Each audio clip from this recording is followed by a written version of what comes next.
Okay, perfect for recording. Happy Friday, everybody. Thank you for joining us this morning. We have a very special guest that's going to share her skills, talent, and many years of experience in the real estate industry. So we're joined with none other by Allison Van Wig out of the Keller Williams Coastal Office. She is going to fill us in with her relationship in real estate, but Allison has been an agent for what, 20 years, 20, more than 20, right? 30. 30.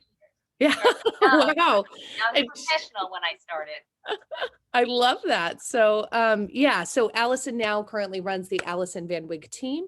So she has grown herself so much and has learned to leverage a truly massive business. So first off, thank you, Allison, so much for joining us.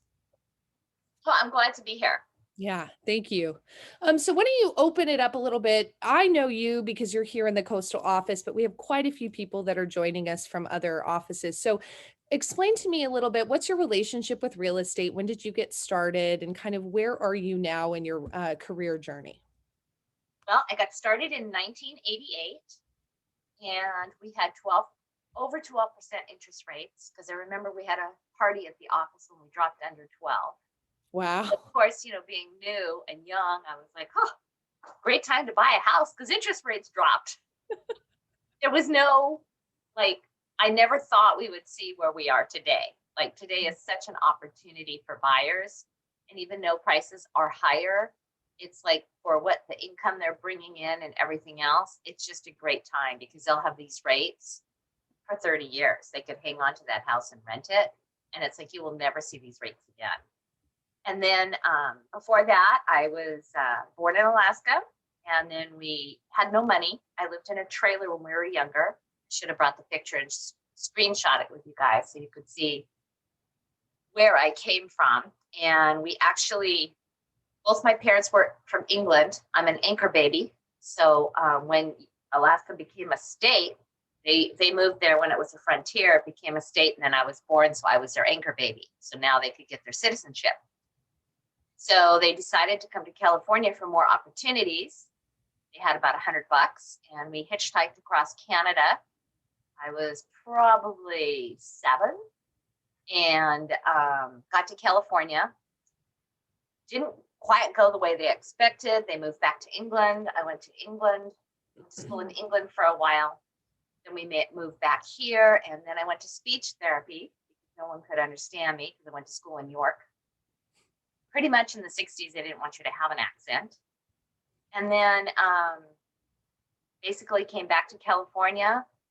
They actually managed, we had a lot of beans and toast, not much meat. So, by the time I was probably about 17 or 18, we had pretty much felt like we were rich. Like I felt like we were rich. We had a refrigerator. The relatives in England did not have a refrigerator when I was 10. We got a TV. They didn't have a TV. And when you're a kid, you don't really know what everybody else has. And then you start looking around you as a teenager and you realize, yeah, not that. So I always was motivated to get ahead. Went to, graduated from high school, went to East LA College, then went to Cal State LA. And then I had my own ski business for a while, backpacking, ski, cross country, and hardcore rock climbing. And then got into real estate. So here I am, 32 years later. I don't so love this year or the last year because of limited inventory, but I do still love putting buyers into homes and selling homes and the whole marketing aspect of it. I'm very tech savvy. I love technology and I love marketing. Allison, thank you so much for sharing your story. I didn't know that about you, that you guys went across Canada, made it here to the States from Alaska, and you grew up and really are a self-made. I can afford to buy meat now. Yeah, I mean, you are a self-made entrepreneur. I mean, you truly are. And that just really speaks to your tenacity that, you've looked at and didn't come from a place of, some people that come from families that have been doing real estate for years, and it's kind No. of something that becomes natural. So When I started in Long Beach, Mhm. we have no relatives here. And my husband's family is not like, there's a couple of them around here, but nothing. I think in 32 years, I've sold 2 houses from family. So all of my connections are self-made. So you can totally do it. You just have to get out there and get people knowing you. I love that, Allison. That's one of the biggest, when people are starting their real estate business, that's one of the biggest pushbacks that we hear, which is I'm not from here.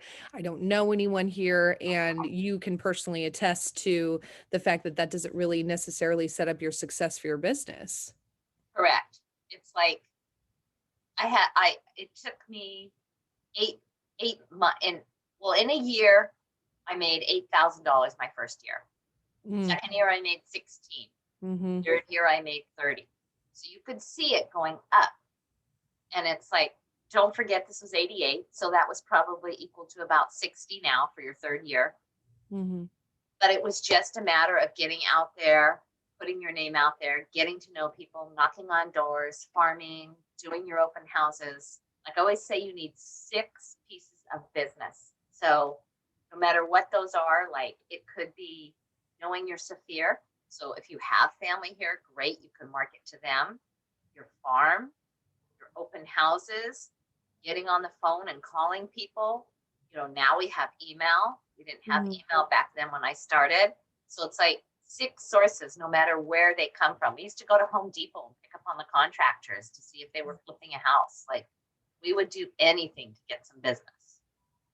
What a good idea.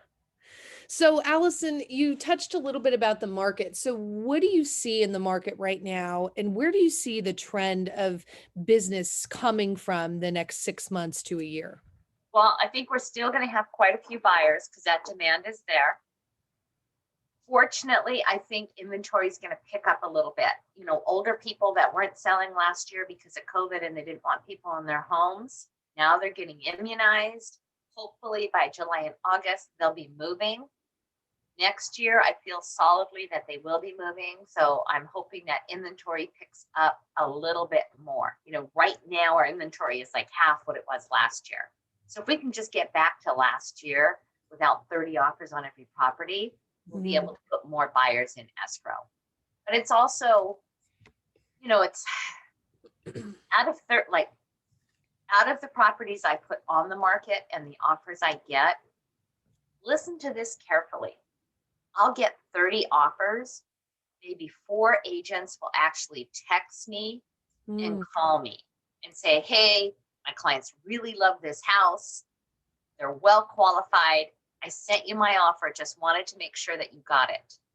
The other thing is a brief introduction with their buyer, and it's all attached in one email. There's not 20 pieces of attachment for me to go through. So I feel like in this market, a quick text, a quick phone call, and put your offer together with skill, be a professional. It helps me weed through the offers. Believe it or not, like I'll open the offer, but if it isn't great and you haven't called me or texted me, it's going in the bucket. You know, I use the multiple counter offer that's the car form has, and I'll write it there with her name on the bottom. And then I send that to the client so they can see all the offers. But I'm going to be able to tell the client with some direction, hey, this agent is very professional. I think this will stay in escrow. This also is very professional. If you want to give a multiple counter, let's take these 4. End of game. So it's like, you want your offer accepted, try a little harder. Actually be a professional and get it together. Why is it you think they don't do that, Allison? You know, I'm just trying to understand that thought process. Do you think it's exhaustion? Or are they truly just No, I think lazy? it's not being a professional. You're not treating your business as professional. When I call you and I tell you, hey, your offer's too low, we already have offers higher, and you say, oh, just counter me. Bye. You don't want any direction. You don't want me to tell you what to do. That's fine. Okay. But guess what? If I have 7 offers and 3 are higher than yours, I'm not going to bother countering you because I have the other 3 and it's just more work for me. I was trying to help you, Mm-hmm. basically didn't take that help. When you give it back to me, then it's like, okay, I'm over and done. So it's like I can't help you if you don't accept the help. So sometimes an agent will reach out and try to help us. The conversation should have gone, Mm-hmm. oh my gosh, where are your other offers? Where do we need to be? Just, and sometimes they'll say, I want to be fair to the other agents. I'm not telling you. But sometimes they'll tell you. I always tell, because it's Mm-hmm. like, to me, I just want the highest offer for my seller. So if we have a 700, I'm going to say, hey, we already have a 700. You probably need to be higher than that. Now it's your job to say, well, how much down do they have? Because maybe that 700 only has 5% down and you have 20% down. So maybe I take a 695. Ask me that, and I can say, well, maybe I'll present it to my seller and we'll see where it goes. But if you don't call, you just send over your offer, I feel you're going to be spinning your wheels more in this market. Mm-hmm. And don't you think that relationship is such a give and take? It's kind of like a dance between the buyer's agent and the listing agent through the whole transaction. So you were being very generous with giving that feedback and just saying, your offer is a little low. You really have to have that relationship back and forth. Don't you agree? It's a relationship, but what you guys aren't even realizing it is you're negotiating from the very beginning with that other agent. Okay, so Mhm. listen to these conversations and pretend you're the listing agent. Jake, I can't find any comps for that property. That's a ridiculous price at 700. We're not even going there. Mm. Next call. Hey, Jake, I'm really trying to get my clients up. I can't find any comps. Do you have anything close to 700 so I can get them up and present a decent offer? The first one was an attack, which 50% of your agents out there do. The second one, you're negotiating without the other agent really knowing. Mm-hmm. Okay, because that first call, do I want to work with that agent? I've already been like, forget it. Someone else is going to offer 700. I don't have to prove the value to you. The second agent, they're asking for my help. You want to try to help them. But also at the same time, they have not turned me off. They have a difficult situation. It's a difficult market. They're reaching out for help. Mm-hmm. I'm going to have more sympathy when their offer comes in. And I'm going to tell the seller, they called me. They tried to present comps to their buyer. But the other agent, why bother? It's going to be that way all the way through escrow. Mm-hmm. And there's little clues that you give me from the very beginning as a listing agent, where it's like, I know this is going to be difficult with you all the way through. So don't go there in the beginning. Get your offer accepted and then bring some of the other issues up. So when you start saying, well, we're not going to offer 700 because the floor has tears in it and my clients don't like the countertops, I haven't even accepted your offer yet, and it's already an issue. So do that during your inspection. Don't do it like if you want to bring it up. Do you see what I'm saying? Yeah. That's so true, Allison. And my question to you is, I know you and your team also help buyers. Now, a lot of our agents are encountering in this market where they're trying to do the right thing, like you're suggesting, calling, texting, and reaching out, but they don't get any response. Have you received 48 that? hours. Okay. So Mm. this is what happened Monday. I wanted to line up a property to show Sunday. Plenty of advance notice, right? 6 days. I emailed, I text, and I called. Another pet peeve of mine is a full voicemail. Mm. If I get offers and I call you to try to ask you a question and your voicemail's full and I can't like text you because it's more complicated question, it's like setting the offer aside because your voicemail is going to be full throughout the whole transaction. So if I want to know what's going on with the lender, forget it. I can't find out. Hate Mhm. that. But I guess Sorry, what was the question? No, that's okay. What do you guys do, on the opposite end? Because a lot of the agents are encountering when they're trying to be a good Oh, buyer, right, they right. don't I know. call, and Sorry. what do you guys The do? 48 hours, okay, is what the board considers reasonable. So the other day when I was trying to get a hold of that agent, Monday I did the calling, texting, and the email. Tuesday I did the calling, texting, and email. Wednesday I did the same thing. Wednesday afternoon I reached out to the board. Thursday morning I called the seller direct. Made my new appointment.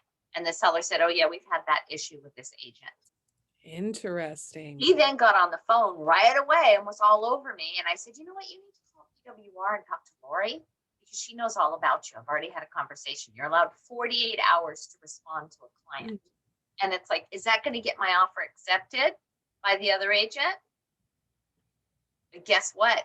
I got the seller's email while I was on the phone with the seller. And I said, if we write an offer, I'll be CCing you too. So it's like, I am not going to sit around and wait for that other agent to double end it because that's exactly what they were trying to do by not responding to you. You need to be nice, but you also need to look out for your buyers. So 48 hours, if they don't respond, you can call Lori or send Lori an email at the board or whoever your board is for compliance, and then go ahead and reach out to the seller. In other cases, if I've sent an offer and I'm not getting a response, I will actually print out the offer, package it off, drop it into the seller's mailbox, call the listing agent and say, hey, I just want you to know I couldn't get a hold of you and I don't know where your office is, so I dropped it off in the seller's mailbox. Got to make sure that seller gets that offer. So yeah, sometimes I piss people off, but it's like, you know what? Don't take 70 hours to return my message. I mean, that tenacity and strength right there is what makes you top agent, Allison. And I hope y'all are listening to that.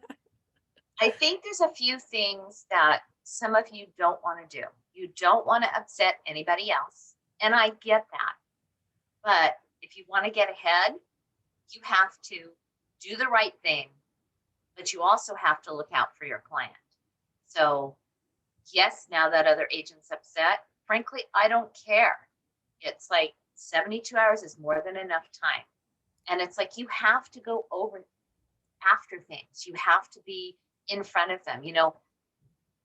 On one of my other listings, I had 17 offers, and this agent called me the morning we were reviewing. Oh, I know you're reviewing. I just want to make sure you got my 700 offer.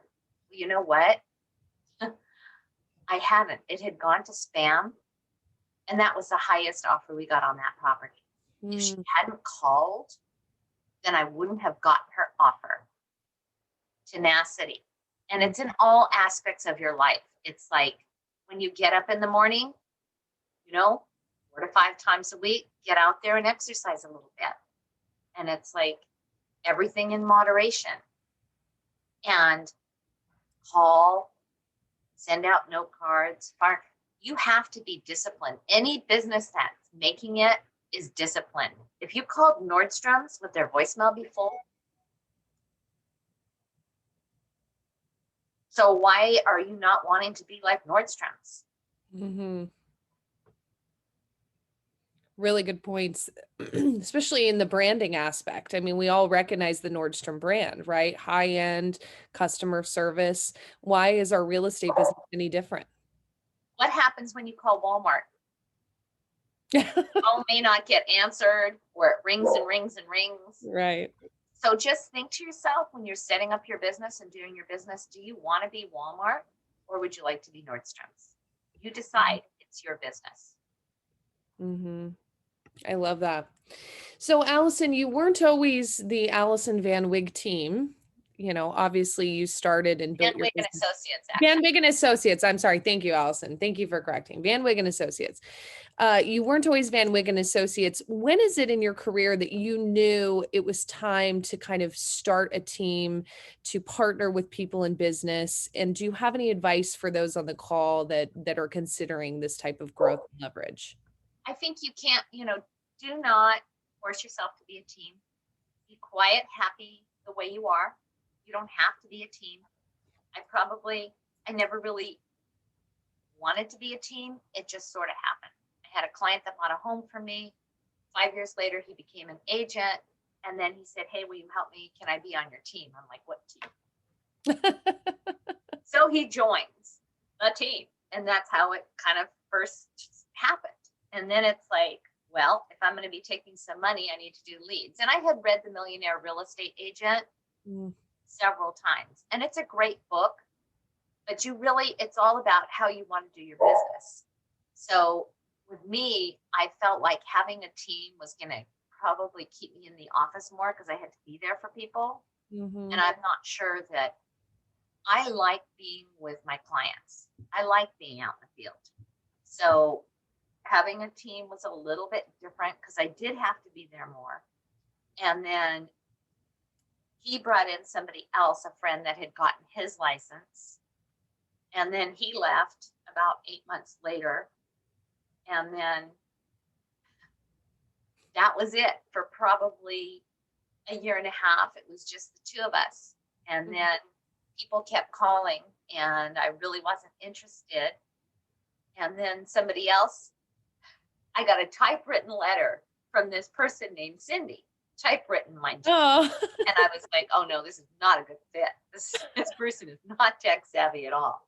The next day, Cindy calls, and I said, oh no, we're not looking for anybody on our team.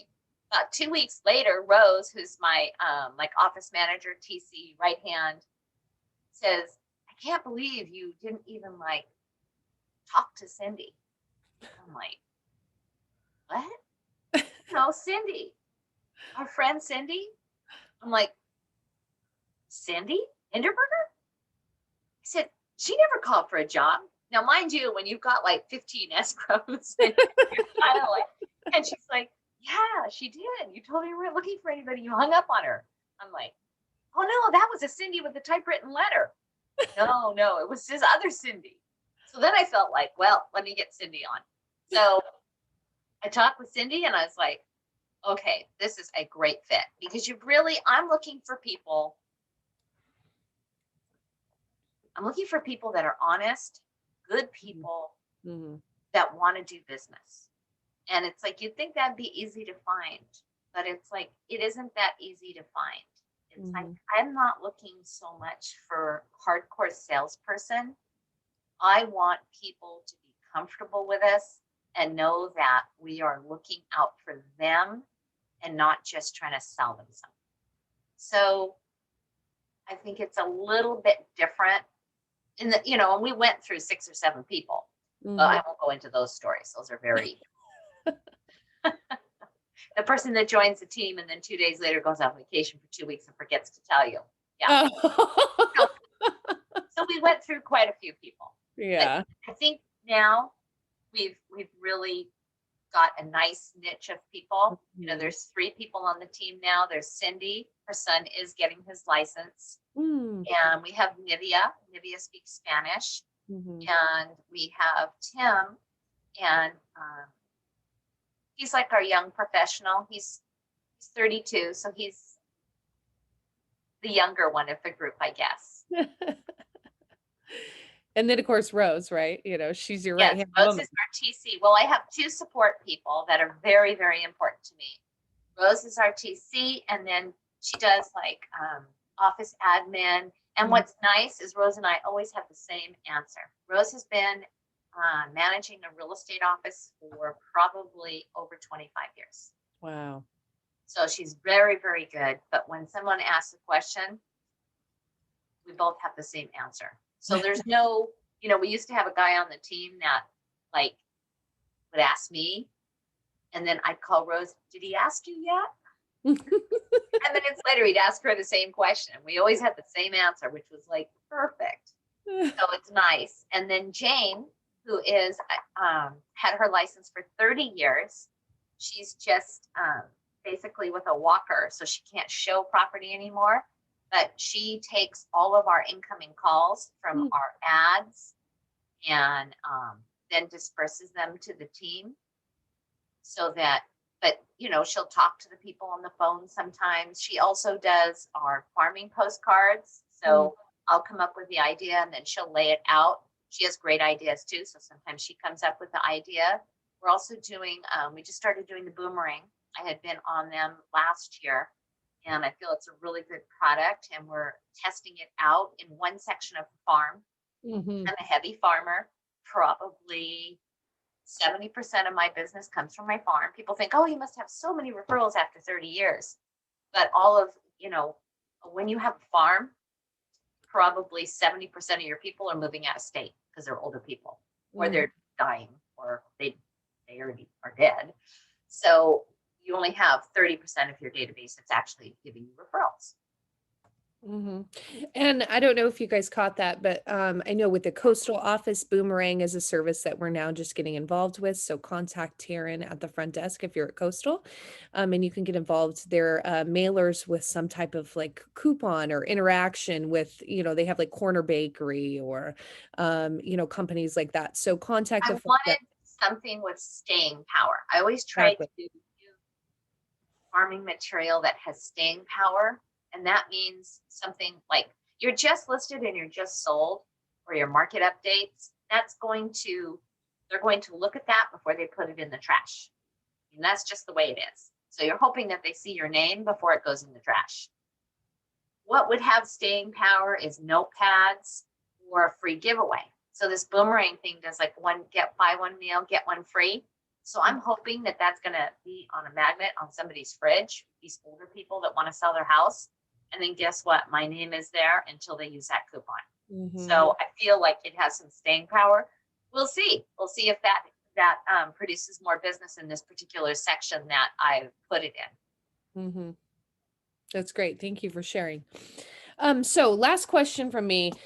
You are obviously very productive. You juggle a lot of things, an active social and family life, as well as your business. Do you have any tips on productivity, things that keep you motivated, keep you structured and kind of operating at a really high level? So I run my business like a business. I will try to take Wednesdays off. Sometimes I'll take Sundays off as well, but I don't take any full weekends, like very rarely, like maybe once every 2 months will I take a Saturday, Sunday. So most of the time it'll be like Sundays or Wednesday. And I get up in the morning, I exercise every morning, and then, I have a schedule that I keep. Now, any income producing business always comes first. So if I have, if I'm doing my calls, like I do my calls in the evening.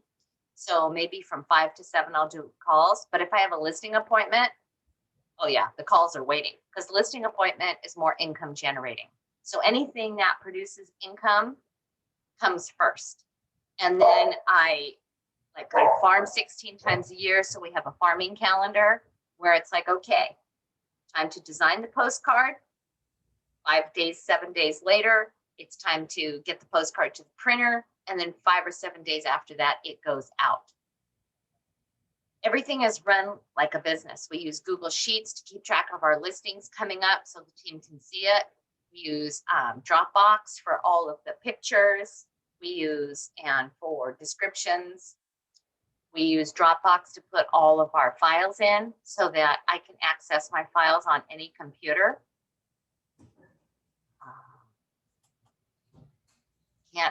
We obviously have a CRM we use. Mm-hmm. And it's a combination. I haven't totally switched to a CRM. Like any hot clients, I've got file folders on my wall, metal ones, and those are the hot clients. Those are clients that are probably going to sell this year. So I don't want them in my CRM with the other 6,500 because they'll get lost in there. So I have those on the wall. And then the CRM, I have them marked as hot. But sometimes I'm sure we've all been there where it's like you're working 10-hour days and you haven't touched your CRM for 5 days. And it's like you're going to forget the clients that are going to sell. That's why they're on the wall. So that kind of helps me. Yeah, those are great. You really read. I have Audible. So I have books on Audible when I'm out walking or bike riding. I'll listen to books. And I also read books. It's like you can be self-taught. You can teach yourself anything. It's like social media. That's another form of business. Like if somebody the other day, they asked me to coach them. And I had coached them before. And she only, oh, I do fine. I'm only going to do open houses. I'm like, no, you need 6 forms of business. Well, guess what happened last year? She sold 3 things because there's no open houses. Right. So if she had started doing social media, maybe she could have got 1 or 2 more clients. Mm-hmm. She had started a small farm, maybe she could have got 1 or 2 more clients. So instead of doing 3, maybe she could have done 10. But it's like we always have excuses for not doing things. My rule of thumb, and I'm always telling people this, is if the agent doesn't sell 20 things a year, why are you listening to them? Why are you listening to them? Okay. So the agent that's telling you, that sits in your office, that sells 3 to 5 things a year, oh, farming doesn't work. Calling doesn't work. Yeah. This doesn't work. Why are you listening to them? They don't sell anything. Mm-hmm. Go ask somebody that sells 20 things a year at least. Hey, how are you getting your business? Or watch them. You know, when I first started in business, I picked one person in the office that was doing well. And I was like, oh, do you mind if I sit in that desk across? And all I did was listen. He didn't even know at first I was listening to him. I just listened to him on the phone. Mm-hmm. And then I was like, where are those postcards going? Oh, I'll help you pass those out. You will? Yeah, I said, I just want to see how it's done. So then I realized as he went out, he usually went out 8 to 10 in the morning on a Saturday morning as he was passing out his postcards, notepads, or whatever. I realized that as he was passing them out, there was people gardening, people taking their kids to soccer. So he's meeting all these people, passing these tablets out without even like trying to force himself to meet people. Mm. And I could hear him on the phone. Before you knew it, it's like, okay, I just need to say what he's saying. I just need to do what he's doing. So I said, okay, I'm going to start my farm. Then Bill's like, are you coming this morning? No, I'm going to go do my farm this morning. And it's like, pick somebody that's doing business or several people and get a few tips from everybody. Don't listen to the people that aren't selling because they're not selling. It works. It obviously works because there's people making money in this business. But it's just like anything.